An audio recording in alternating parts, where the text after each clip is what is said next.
Iran, Israel और America का युद्ध जो है वो एक ऐसे मोड़ पर आ गया है जिसके बाद पता ही नहीं चल रहा है कि अमेरिका करना क्या चाहता है। लेकिन डोनाल्ड ट्रंप का फ्रस्ट्रेशन साफ दिख रहा है। ऐसा लग रहा है जैसे वो ईरान का बदला भारत से लेना चाहता है। मैं ये बातें क्यों कह रहा हूं? अमेरिका से ईरान $300 बिलियन का हर्जाना मांग रहा है और डोनाल्ड ट्रंप कह रहा है कि भारत की सरकारों ने इससे पहले हमको बहुत लूटा है, अब हम भारत से पैसा कमाएंगे। भारत दुनिया की सबसे बड़ी आबादी है, 150 करोड़ की लगभग आबादी है। तो क्या डोनाल्ड ट्रंप टैरिफ के बहाने भारत को लूटना चाहता है? क्या डोनाल्ड ट्रंप ट्रेड डील के बहाने $500 बिलियन का दस्तखत करवाना चाहता है? जबकि यह साफ है कि ईरान कह रहा है कि $300 बिलियन तुम्हें देना होगा। नमस्कार, मैं शंभू कुमार सिंह और आप देख रहे हैं नेशनल दस्तक। क्या ईरान से हारने का बदला डोनाल्ड ट्रंप भारत से लेना चाहता है? उसने खुलेआम एक प्रेस कॉन्फ्रेंस में कहा कि पिछली भारत सरकारों ने हम पर 200 टैरिफ लगाया था, हार्ले डेविसन पर हमको लूटा था, अब हम भारत को लूटेंगे, हम भारत से कमाएंगे। तो सोचिए, अमेरिका को ईरान को कम से कम $300 बिलियन यानी 25 लाख करोड़ रुपए देने हैं। तो क्या वो उसकी भरपाई वो भारत से करना चाहता है? इस पर विस्तार से बात करेंगे, लेकिन सबसे पहले बात ईरान की बड़ी जीत की। ईरान अब दुनिया में तीसरा बड़ा सुपर पावर नहीं, सबसे बड़ा सुपर पावर बन गया है। सोचिए, अब कहा जा रहा है कि चीन और रूस के बाद ईरान है, उसके बाद अमेरिका का नंबर है, क्योंकि अमेरिका के डोनाल्ड ट्रंप को ईरान का नाम लेने में भी डर लग रहा है। सोचिए, डोनाल्ड ट्रंप ने इजराइल के प्रधानमंत्री बेंजामिन नेतन्याहू को सरेआम कहा कि अगर मैं नहीं होता तो तुम जेल में होते, तुम्हें बर्बाद कर दिया जाएगा, दुनिया तुमसे नफरत करती है। लेकिन डोनाल्ड ट्रंप को क्या पता है कि दुनिया नफरत तो ट्रंप से भी करती है। यह सबसे बड़ी खबर बता रहा हूं। ईरान, अमेरिका और इजराइल के युद्ध में ईरान के खिलाफ अमेरिका अब कुछ नहीं कर सकता है, उसने हथियार डाल दिया है। यहां तक कि इजराइल को भी वो लगातार कह रहा है कि मेरे इस युद्ध से हटते ही तुम्हारा नामो निशान खत्म हो जाएगा। सोचिए, ईरान की इस ताकत की असली वजह क्या है? आखिर ऐसा क्या है ईरान के पास जो अमेरिका घुटनों पर आकर गिड़गिड़ा रहा है और कह रहा है कि मुझे माफ कर दो? इसके पीछे की सबसे बड़ी जो ताकत है वो है ईरान का एजुकेशन।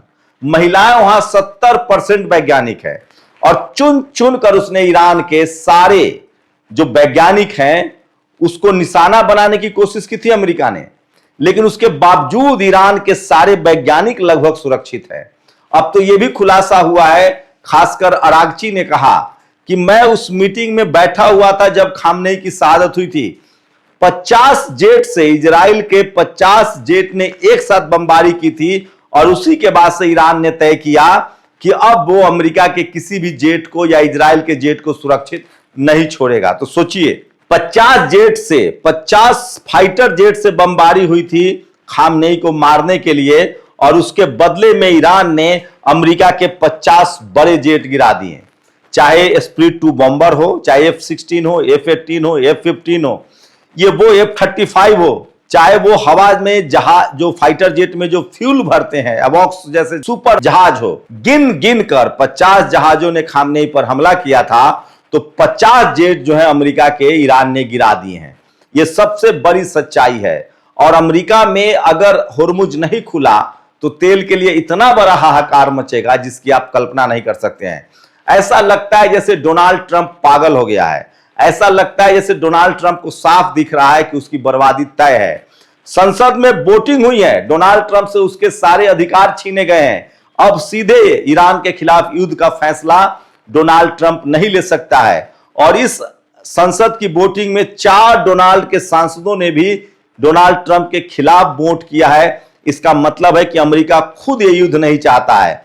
लेकिन सवाल है कि क्या अमेरिका भरोसे का पात्र है?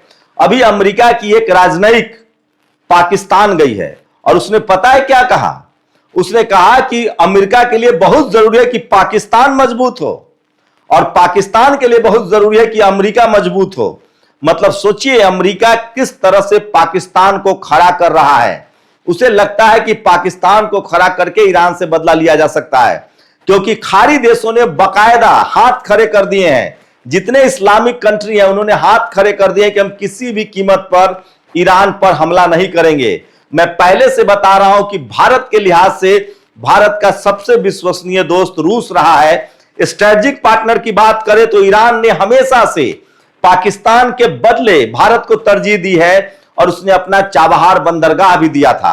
मदरलैंड फादरलैंड वाला अगर कांड नहीं होता तो ईरान के साथ हमारे अच्छे ताल्लुकात थे और आज भी है।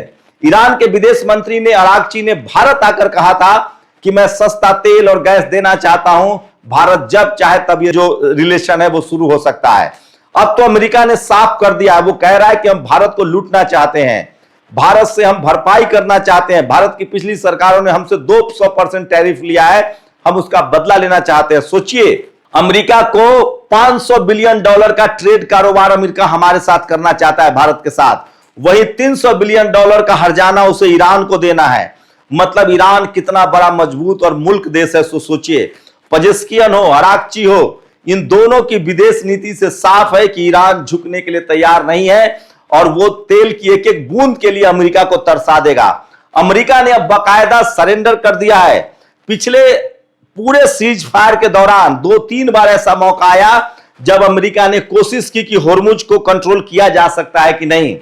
दरअसल अमेरिका को लग रहा था कि ईरान की जो जीत है वो तुक्का है, उसका जो 50 जेट गिरा है वो तुक्के में गिरा है, उसके जो 16 युद्धपोत का नाश हुआ है वो तुक्के में हुआ है। उसे अभी भी लगता था कि हम खाड़ी देशों को, खासकर Saudi Arabia, Jordan, Qatar, Syria को समझा लेंगे कि तुम ईरान पर हमला करो, लेकिन यह साफ हो गया है कि ये तमाम देश, खाड़ी देश कम से कम ईरान पर हमला नहीं करने वाले हैं। और अब पाकिस्तान को वो प्रोवोक कर रहा है, लेकिन सवाल है कि पाकिस्तान की क्या हैसियत है कि वो ईरान पर हमला कर दे।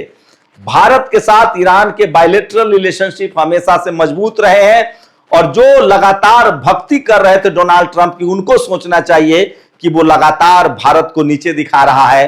प्रधानमंत्री पर अनाप शनाप टिप्पणी कर रहा है। उसने कहा था कि मैं भारत के प्रधानमंत्री का करियर तबाह कर सकता हूं। अब वो कह रहा है कि मैं भारत से जुर्माना वसूलूंगा, मैं भारत से मोटी कमाई करूंगा। मतलब ईरान को $300 बिलियन देना है तो वो $500 बिलियन का बिजनेस डील जो है भारत के साथ करना चाहता है।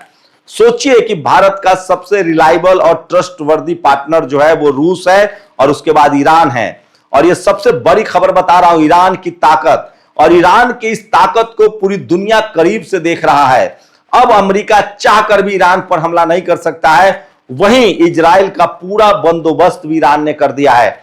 खामनेई ने अपनी शहादत से पहले कहा था कि मैं ये वादा करता हूं कि अगर अब ईरान पर हमला हुआ तो इजराइल नक्शे से खत्म हो जाएगा।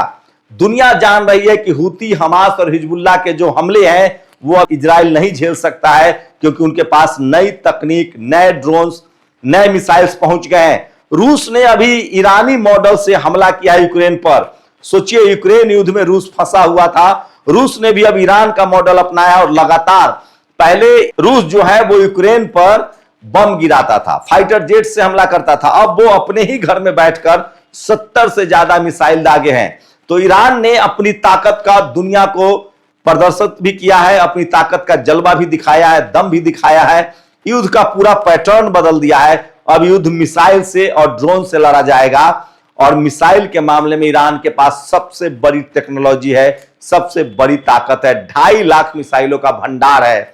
अमेरिका के ट्रंप के मुंह पर ईरान का ई भी नहीं आ रहा है। सोचिए, ईरान से वो थर-थर कांप रहा है, डर रहा है। पिछले 2 महीने से सिर्फ वो बेवजह की बातें करता है, इसीलिए उसको दुनिया भर के नेता जो हैं वो सबसे बेतुका, बरबोला और सबसे बड़ा धमकीबाज नेता मान रहे हैं। डोनाल्ड ट्रंप की कोई विश्वसनीयता नहीं रह गई है, कोई क्रेडिबिलिटी नहीं रह गई है। दुनिया को पता चल गया कि डोनाल्ड ट्रंप एक हारा हुआ शख्स है और वो अब चाहकर भी ईरान पर हमला नहीं कर सकता है। ईरान आराम से बैठा हुआ है कि अब अमेरिका हमारे नीचे आया है और अमेरिका से वो $300 बिलियन का हर्जाना मांग रहा है।